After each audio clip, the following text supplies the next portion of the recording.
guys, this is going to cover the reinstallation of the fuel pump bucket into the fuel tank, and you will probably get a little fuel on you if you got a full tank. Hopefully you don't and you followed and have a quarter tank, but there are a couple ways to do this. I generally assemble them. You can leave these two clips out, remove them. Actually, I'll show you that, so I'm going to pause here and we'll go to the bench and I'll show you how to remove these two tabs to make it a little simpler for the install. We're back on the bench. We've got our bucket. I've got two flat tip screwdrivers, one small and one that fits just right in this portion right here in between the bucket lid and this. And what we're going to do is we need to depress this tab here. You see this tab that's right in here, and we're going to try this one from the top while we twist here with the screwdriver.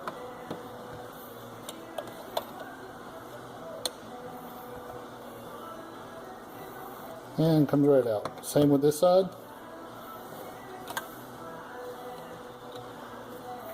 And we're going right in here.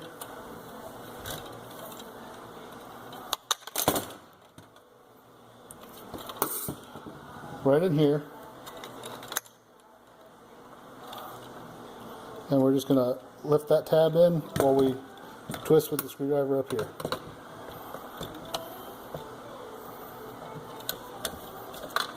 These plugs come right off. Alright? And then this particular pump, I have the strain wire off the back, the plastic, but you guys would pull that off just right out, and then the pump lid comes off.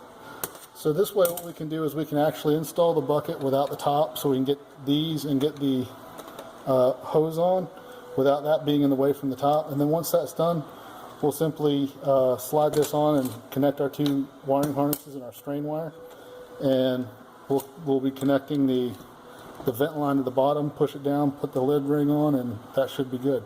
So we'll head back over now and finish up the install. We're back. Now a few things inside the tank, and I've got my lights on.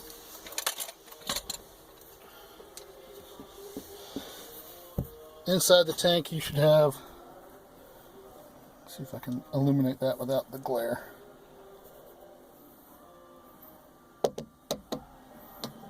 Okay, there we go. We've got the fuel line, the two crossover lines that come from the other side of the saddle, and then the vent, which is this big one here. So we're going to focus on these three down here, but we want to make sure that this vent line is pulled up so that we can get to it once we get the bucket in, so we can put the lid on and connect it.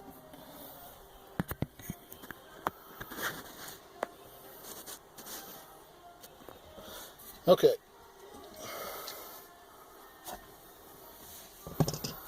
So, when we put the bucket in, we want to make sure that we are careful with the fuel sending unit float. This just drops right down in.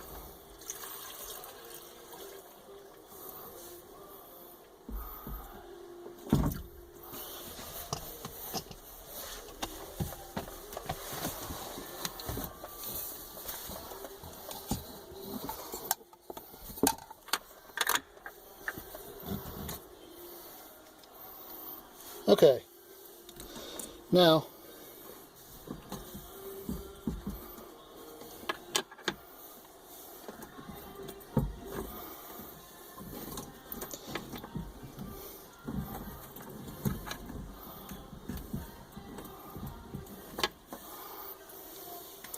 this is a whole lot easier when there's not fuel in the tank.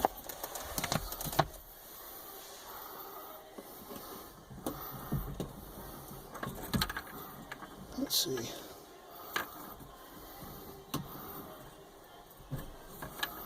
There's one.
Okay, and you can see I've got the fuel line connected, and I've got the two black lines back in their spots. Once you're here, we're just about done. So at this point, all our interior feed connections are done, but we still have to connect the vent. So we want to pull that up, have it handy, and we'll be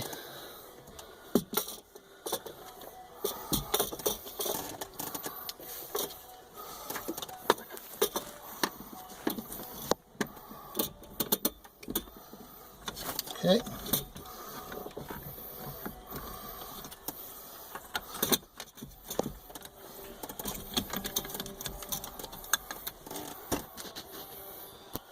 Sorry about that.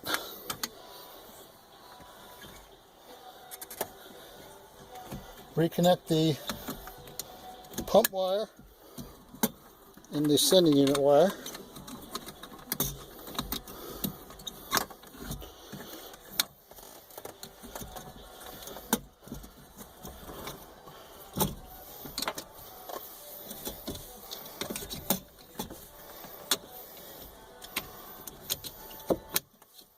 Okay, those are connected. And the vent line snaps right in place.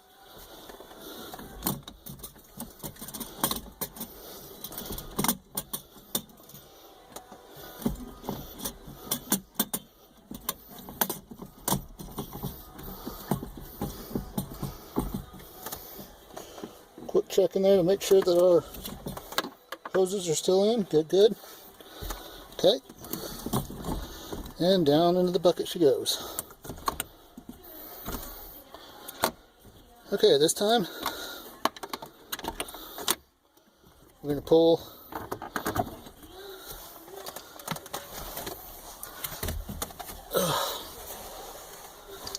sorry, I really have to work around the camera stand. At this time we want to pull out the hose that we stuffed on the side to keep it out of the way.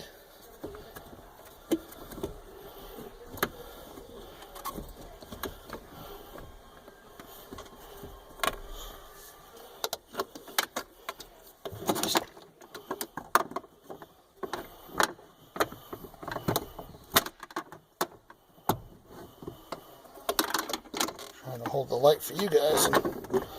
It's a little tough. All right.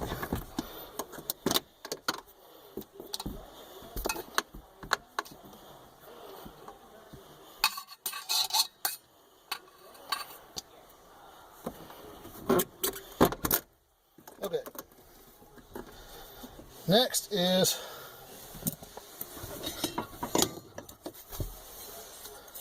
the ring.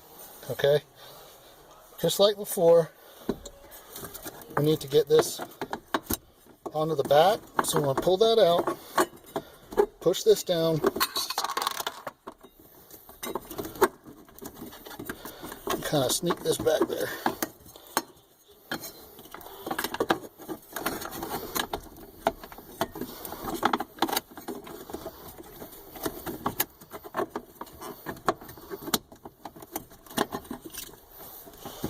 Okay.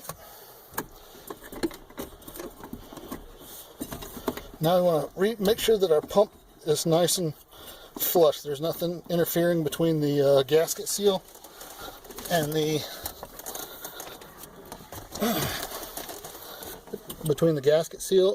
lid in the tank. So mine's in there nice and snug. And then we're going to get the tank lid ring started.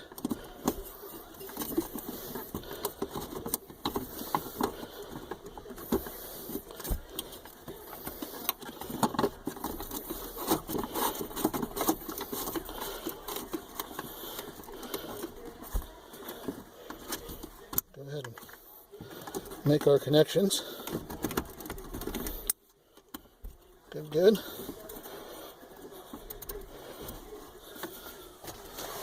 And with our tank lid ring removal tool, we'll snug this up.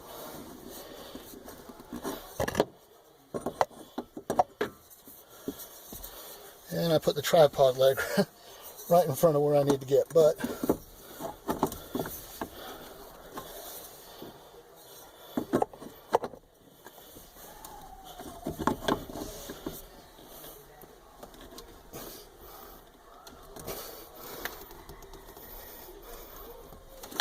all right, nice and tight. Next is our harness plugs.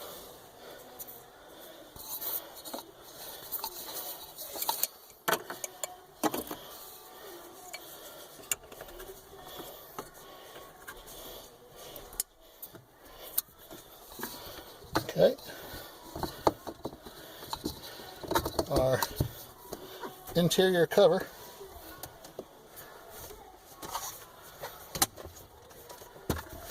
And then we'll be reinstalling our 4 nuts.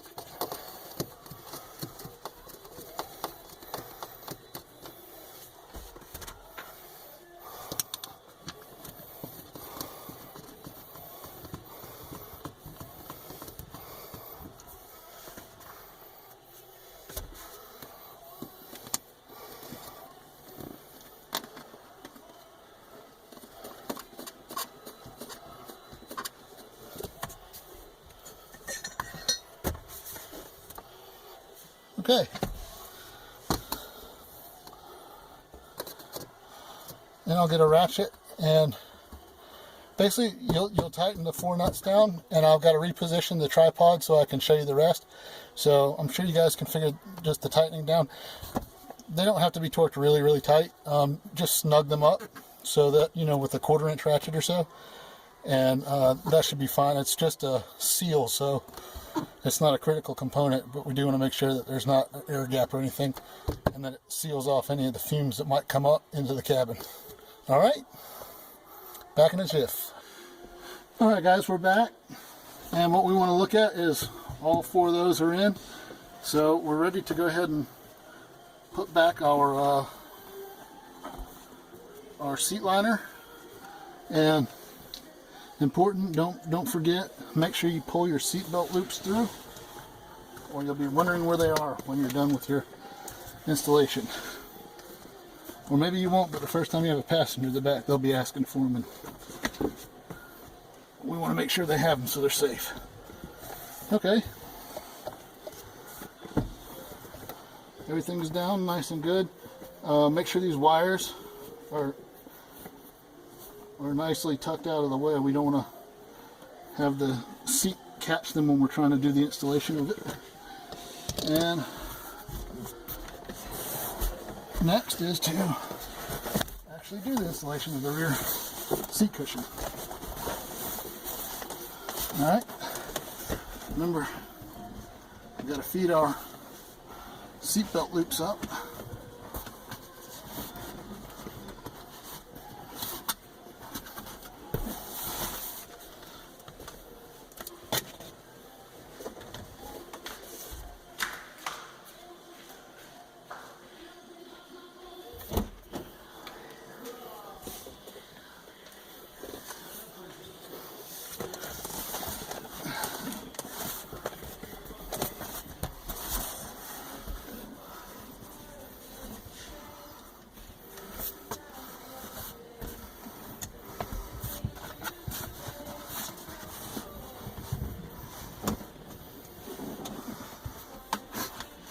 Okay. We want to make sure that the hook catches in the back.